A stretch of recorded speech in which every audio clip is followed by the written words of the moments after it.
Welcome to the Slop Temple. We pray this video helps. You begin by confirming what you control, the Google email or phone tied to the YouTube account. Once done, open the YouTube sign-in page and choose Forgot Password. Enter the account email.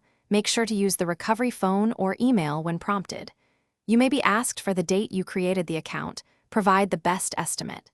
This helps Google verify you are the owner and moves you to the next verification steps quickly and securely.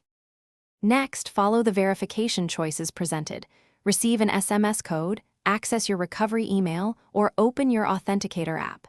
If you previously saved backup codes, use one now. They bypass SMS delays.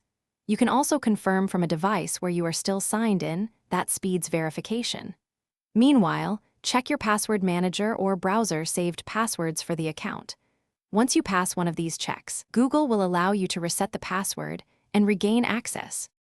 Finally, choose a strong, unique password and store it in a trusted password manager. Make sure it is different from other accounts. Immediately enable two-step verification and add a backup phone, Authenticator app, or backup codes to prevent future lockouts. If the recovery process fails, complete the Google account recovery form and follow instructions. Sometimes verification takes 24 to 72 hours. Troubleshooting tip: if you suspect compromise, report the account and avoid reusing previous passwords. This protects you from repeated attacks. Thanks for watching. Consider subscribing if we helped you.